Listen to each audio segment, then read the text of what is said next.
Imaginez le silence. Pas un silence paisible, non. Je parle de ce silence lourd, électrique, celui qui pèse sur vos tympans juste avant que le monde n'explose. Nous sommes au cœur de l'hiver, quelque part dans l'oblast de Kharkiv. Le vent glace le sang, le ciel est d'un gris d'acier, indifférent à la souffrance humaine en bas. Vous êtes là, accroupi dans la boue gelée, le souffle court, à observer une ligne d'arbres squelettiques à l'horizon. C'est là que ça se joue. C'est là que l'histoire est en train de basculer. Et personne, je dis bien personne, ne l'avait vu venir. Soudain, le craquement. Sec. Brutal. Ce n'est pas le tonnerre, c'est l'artillerie. Et ce que vous voyez ensuite, ce n'est pas une retraite désespérée, c'est une vague. Une vague bleue et jaune qui déferle sur Tchounivka. Les soldats russes, ceux-là même qui pensaient avoir sécurisé ce petit bout de terre pour l'éternité, sont pris de panique. Ils courent, trébuchent, abandonnent leur position. En quelques heures, le drapeau ukrainien flotte à nouveau sur le village. C'est une image qui vous prend aux tripes, croyez-moi. Mais attendez, ce n'est pas juste une victoire locale. Ce que je viens de voir, ce que nous sommes en train de vivre, c'est l'effondrement d'un plan impérialiste. Poutine pensait que l'hiver allait geler les lignes, que ses troupes pourraient se reposer sur leurs lauriers, peut-être grignoter quelques mètres ici et là pour créer cette fameuse zone tampon dont il rêve tant. Mais l'Ukraine a décidé de réécrire le scénario. Elle a décidé de tout miser. C'est un pari fou, un all-in militaire qui pourrait soit libérer le pays, soit épuiser ses dernières ressources. Honnêtement, même moi, avec tout ce que j'ai vu sur le terrain, j'ai du mal à croire à la vitesse à laquelle les choses changent. On nous parlait d'une guerre de position, d'une impasse, et tout à coup, le front s'embrase au nord et au sud. C'est comme si l'échiquier avait été renversé d'un coup de pied, mais il y a quelque chose qui cloche. Quelque chose dans l'air, dans les rapports qui circulent, qui ne tournent pas rond. Une odeur de mensonge si forte qu'elle en devient presque visible. Est-ce que vous avez déjà ressenti ça ? Ce moment où vous savez que la version officielle cache une vérité bien plus sombre, bien plus humiliante ? Parce que ce qui se passe à Tchounivka, et plus loin dans le sud à Zaporizhia, ce n'est pas seulement une histoire de bravoure militaire, c'est une histoire de manipulation à grande échelle. Et si je vous disais que certaines de ces batailles n'ont peut-être même pas eu lieu comme on le croit ? Que l'ennemi est en train de perdre la tête au point d'inventer sa propre défaite pour cacher une incompétence encore plus grande ? Vous pensez que j'exagère ? Que c'est impossible ? Restez avec moi, parce que ce que je vais vous révéler sur ce twist narratif va changer votre façon de regarder les nouvelles ce soir. Mais avant d'arriver à cette révélation, il faut comprendre l'enjeu psychologique derrière chaque mètre de terrain gagné. Pourquoi, à votre avis, Poutine s'accroche-t-il si désespérément à ces petits villages en ruine ? Laissez-moi vous poser une question. Qu'est-ce que le pouvoir, réellement ? On imagine souvent le pouvoir comme une force brute, une armée en marche, des missiles qui pleuvent. Mais le vrai pouvoir, le plus insidieux, c'est la capacité de définir la réalité. C'est l'art de faire croire à l'autre que vous êtes invulnérable alors que vous saignez. En politique, comme dans la vie, celui qui contrôle le récit contrôle le monde. Pensez à ces moments dans votre propre existence où vous avez dû projeter une image de force alors que vous étiez terrifié à l'intérieur. C'est un mécanisme de survie. Mais quand ce mécanisme est appliqué à l'échelle d'une nation, quand un leader est prêt à sacrifier des milliers de vies juste pour maintenir une illusion de contrôle, le pouvoir devient une pathologie. C'est la corruption de l'âme humaine par l'ego. Et c'est exactement ce que nous voyons ici. Une tentative désespérée de masquer la fragilité sous un masque de terreur. Revenons sur le terrain. L'air est toujours aussi froid, mais l'atmosphère a changé. Nous sommes maintenant plus au sud, vers Zaporizhia. C'est une toute autre bête qu'ici. Contrairement à Kharkiv, qui borde la Russie et représente une menace directe d'invasion inversée, Zaporizhia est un verrou stratégique. Si l'Ukraine perce ici, elle coupe les lignes d'approvisionnement russes, elle étouffe la Crimée. C'est vital. Le 11 février, une nouvelle tombe, Ternuvat est libéré. Puis Kossivtseve, puis Pridorojne. En moins d'une semaine, 3 colonies repassent sous contrôle ukrainien. C'est un effet domino. Je regarde les cartes, je parle aux gars du renseignement, et on sent une frénésie. Les Russes semblent reculer, incapables de tenir leur position. C'est comme si le barrage cédait, mais il y a un détail qui me chiffonne. Vous voyez, la Russie a une obsession, le Donbass. Poutine a mis des œillères. Il veut le Donbass à tout prix, c'est sa condition pour la paix, son trophée. Il envoie vague après vague de soldats se faire massacrer dans les kill zones de Donetsk. Et pour alimenter ce hachoir à viande, il dégarnit les autres fronts. Il tire des troupes de Kharkiv, de Zaporizhia, laissant ces régions vulnérables, défendues par des fantômes et des recrues mal formées. C'est une erreur stratégique monumentale, et l'Ukraine, avec son agilité habituelle, s'est engouffrée dans la brèche. Ils ont vu l'ouverture. Ils ont vu que le géant russe avait les pieds d'argile dans le sud. Cependant, il se passe quelque chose d'étrange dans la sphère médiatique russe. Et c'est là que ça devient fascinant, presque pervers. Les blogueurs militaires russes, ces types ultranationalistes qui sont souvent plus royalistes que le roi, commencent à paniquer. Ils inondent de télégrammes de messages alarmistes. Ils crient que l'Ukraine lance des offensives massives partout, à Sosnivka, à Novo-Alexandrivka, à Nechaïvka. Ils dressent une liste de villages perdus qui donne le vertige. Priluki, Zarichne, Orestopil. Ils blâment tout. Le temps brumeux, Elon Musk qui coupe l'accès à Starlink, l'incompétence des commandants. C'est un chaos total, on dirait une débandade. Mais attendez une seconde, prenez du recul. Pourquoi ? Pourquoi ces propagandistes, qui d'habitude minimisent chaque défaite, sont-ils soudainement si honnêtes ? Pourquoi admettent-ils une perte de territoire aussi massive ? Ça ne ressemble pas à la méthode du Kremlin. D'habitude, c'est tout va bien, retraite stratégique ou silence radio. Là, c'est comme si vous voulez que le monde sache qu'ils perdent du terrain. C'est suspect. Ça pue la manipulation à plein nez. Quand votre ennemi commence à crier sur tous les toits qu'il a mal, c'est souvent pour vous attirer dans un piège ou pour cacher une blessure encore plus grave ailleurs. Je me souviens d'avoir discuté avec un officier ukrainien près de la ligne de front. Il a ri quand je lui ai montré les rapports russes. Un rire jaune, sans joie. Il m'a dit « Tu sais, parfois, le plus grand mensonge n'est pas de dire que tu as gagné, c'est de mentir sur ce que tu as perdu. Qu'est-ce que cela signifie ? Pourquoi mentir sur une défaite ? Arrêtez-vous un instant sur cette idée. La stratégie. Dans la vie, nous sommes souvent obsédés par la vérité factuelle. A a mené à B. Mais la stratégie, la vraie grande stratégie, opère dans les zones d'ombre. C'est l'art de la distraction. C'est le magicien qui agite sa main gauche pour que vous ne voyiez pas ce que fait la droite. En politique, c'est la même chose. Parfois, admettre une faiblesse est une force calculée.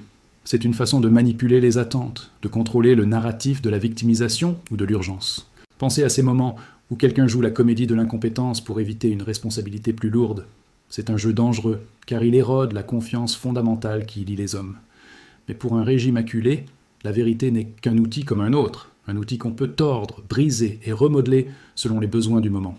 La question est, jusqu'où peut-on tordre la réalité avant qu'elle ne nous explose au visage ? Alors, regardons la réalité en face. Le twist, le voici. L'Institut pour l'étude de la guerre, ISW, et les officiels ukrainiens, comme le colonel Vladislav Voloshin, ont commencé à gratter sous la surface de ces rapports russes hystériques. Et ce qu'ils ont trouvé est hallucinant. Voloshin a été clair, l'Ukraine n'a pas repris Ternuvat lors d'une contre-offensive massive. Vous savez pourquoi ? Parce que la Russie ne l'a jamais contrôlé. Jamais. C'est un choc. Imaginez ça. Les blogueurs russes décrivent à Reed des batailles épiques, des retraites douloureuses, des pertes de villages, qui étaient déjà aux mains des Ukrainiens depuis le début. Ces villages se trouvaient parfois à 10 ou 15 km de la ligne de front réelle. C'est du théâtre. Du théâtre pur et simple. Les Russes ont inventé une offensive ukrainienne pour justifier. Quoi exactement ? Pour justifier le fait qu'ils n'ont jamais réussi à prendre ces territoires en premier lieu ? Pour couvrir leurs propres mensonges précédents ? C'est vertigineux. Cela signifie que pendant des mois, les commandants russes ont probablement envoyé des rapports au Kremlin disant « Oui, nous avons pris Ternuvat, nous avons pris Orestopil, tout se passe bien, envoyez les médailles. » Et maintenant que la pression monte, maintenant que l'Ukraine attaque vraiment ailleurs, ils doivent perdre ces territoires imaginaires pour aligner la carte fictive de Poutine avec la réalité du terrain. Ils utilisent une fausse contre-offensive ukrainienne pour gérer leurs mensonges. C'est d'un cynisme absolu. Ils préfèrent dire « l'ennemi nous a repoussés avec une force écrasante », plutôt que d'admettre « nous vous avons menti, nous n'avons jamais mis les pieds que là-bas ». Je regarde les soldats ukrainiens autour de moi. Ils sont épuisés, couverts de boue, les yeux cernés. Eux, ils se battent pour chaque centimètre de terre réelle. Ils perdent des amis, des frères. Et en face, l'ennemi se bat pour des fantômes, pour des lignes sur une carte qui n'existe que dans la tête d'un bureaucrate à Moscou. Il y a une absurdité tragique là-dedans. Les soldats russes meurent pour maintenir une fiction. Et les soldats ukrainiens meurent pour détruire cette fiction. La libération de Tchoukhounivka, elle, était bien réelle. Les prisonniers russes étaient bien réels. Le drapeau bleu et jaune est bien réel. Mais toute cette histoire dans le sud, cette liste de villages perdus par les Russes, c'est un écran de fumée. Cela nous amène à une question terrifiante. Si une grande partie de leurs gains sont faux, quelle est la véritable force de l'armée russe aujourd'hui ? Sont-ils un tigre de papier en train de brûler ? Ou est-ce une ruse encore plus complexe ? Quand on découvre une tromperie de cette ampleur, on ne peut s'empêcher de penser à la nature de la confiance. La confiance est le ciment de toute société, de toute relation. Quand elle est brisée, tout s'effondre. Imaginez vivre dans un système où le mensonge est la monnaie courante, où dire la vérité est un acte révolutionnaire, voire suicidaire. C'est ce qui arrive quand la corruption devient systémique. Elle ne vole pas seulement de l'argent, elle vole la vérité. Elle crée un monde schizophrène où vous devez nier ce que vos yeux voient pour survivre. Nous voyons cela en politique internationale, mais regardez autour de vous. Combien de petites trahisons acceptons-nous au quotidien? Combien de fois fermons-nous les yeux sur la réalité pour ne pas faire de vagues? La leçon ici est brutale. Un système bâti sur le mensonge finit toujours par être rattrapé par la réalité. Et la collision est toujours violente. La collision, justement, elle est cela. L'Ukraine n'est pas dupe. Le général Syrski l'a dit, on ne gagne pas une guerre par la défense seule. Ils savent que la Russie est en train de s'affaiblir. Ils voient les taux d'avancée russes chuter drastiquement. 2,5 km² par jour, une misère. C'est l'hiver, les troupes sont gelées, le moral est bas. L'Ukraine sait que c'est le moment. Même si certaines des victoires annoncées par les blogueurs russes sont fausses, la dynamique, elle, est vraie. L'initiative change de camp. Sur les 1200 km de front, l'Ukraine mène désormais un quart des assauts. Ce n'est pas rien, c'est un tournant.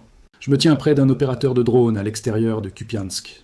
Il a la vingtaine, un visage juvénile marqué par la guerre. Il pilote son engin avec la précision d'un chirurgien. Sur son écran, on voit les lignes russes, on voit la peur. Il me dit, sans quitter l'écran des yeux, « Ils ne savent plus où ils sont. Ils ne savent plus pourquoi ils sont là. Nous, nous savons. » C'est ça, la différence fondamentale. La clarté morale contre le brouillard du mensonge. La Russie essaie de créer une zone grise, littéralement et figurativement. Ces zones contestées, où personne ne sait vraiment qui contrôle quoi. Ils envoient des infiltrés, prennent une photo, crient une victoire, et se font tuer 5 minutes plus tard. C'est une guerre de relations publiques menée avec du sang humain. Mais le vent tourne. Le fait que le Kremlin doive recourir à des mensonges aussi élaborés pour expliquer ses pertes, réelles ou imaginaires, montre une fissure profonde dans l'édifice. Ils ont peur. Ils ont peur que leur propre population réalise que la deuxième armée du monde est enlisée, qu'elle piétine, qu'elle recule. Et si l'Ukraine continue sur cette lancée? Si cette contre-offensive, aussi mystérieuse et complexe soit-elle, réussit à percer pour de bon?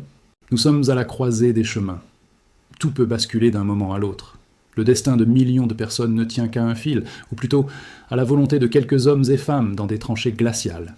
Mais avant de conclure, il faut se poser une dernière question. Qu'est-ce que cela nous dit sur nous-mêmes? La responsabilité civique, c'est un grand mot, souvent vide de sens, mais ici, il prend tout son poids. Regardez ces soldats, ces civils qui documentent chaque mouvement, ces analystes qui déconstruisent les mensonges. Ils ne sont pas spectateurs, ils sont acteurs. Dans nos vies confortables, nous oublions souvent que l'histoire n'est pas quelque chose qui arrive aux autres. L'histoire est faite par ceux qui se lèvent. La passivité est le terreau des tyrans. Si nous acceptons que la politique soit un spectacle lointain, nous laissons le champ libre à ceux qui voudraient manipuler notre réalité. La liberté n'est pas un acquis, c'est une lutte constante contre l'entropie, contre l'oubli, contre le cynisme. Chaque fois que nous cherchons la vérité, chaque fois que nous refusons la facilité du mensonge, nous posons un acte de résistance. C'est peut-être la plus grande leçon que nous offre ce conflit. L'indifférence est complice. Alors, où en sommes-nous?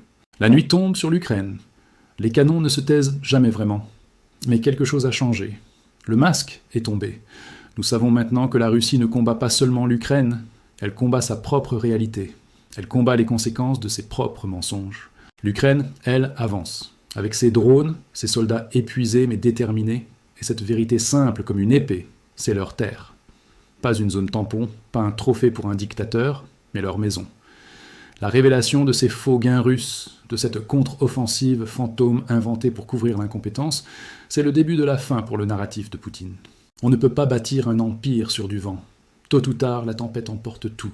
Et la tempête, croyez-moi, elle arrive. Elle gronde au nord, elle gronde au sud. Et quand elle frappera pour de bon, il ne restera plus rien des illusions du Kremlin. C'est une tragédie humaine immense, une perte de vie insensée. Mais c'est aussi un rappel puissant. La vérité, aussi brutale soit-elle, finit toujours par percer la surface. Comme ce drapeau à Tchoukhounivka qui claque au vent froid, défiant l'hiver, défiant l'envahisseur, défiant le mensonge. C'est là que je vous laisse, avec cette image, et cette certitude que demain, l'histoire s'écrira encore, non pas avec de l'encre sur des cartes falsifiées, mais avec le courage de ceux qui refusent de plier. Gardez les yeux ouverts. La réalité est en marche.